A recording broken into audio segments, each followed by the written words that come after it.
Iman mari kita berdoa. Tuhan Yesus kami berdoa Amin. Terima kasih. Makin semangat kita belajar. Nasiku. Oke, sebelum kita mulai pembelajaran kita akan melakukan air speaking terlebih dahulu. Ayo teman anak ibu berdiri. Ayo dedek berdiri. Tahu air speaking haram sam-sam? Tahu. Ayo ya, 3, 2, ya.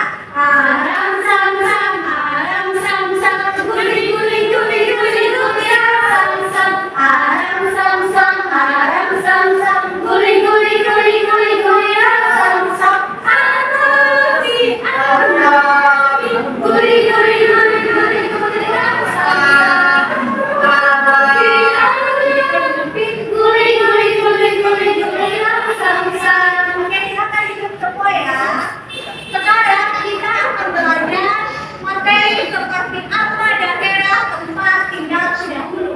Sebelum ibu memaparkan materinya, ibu mau tanya dulu mengenai dua pertanyaan ini. Yang pertama, apa saja hal yang berbeda dari daerah tempat tinggal dahulu dan kini? Pertanyaan ini ibu tanya kepada Dorothea atau pertanyaan nomor 1?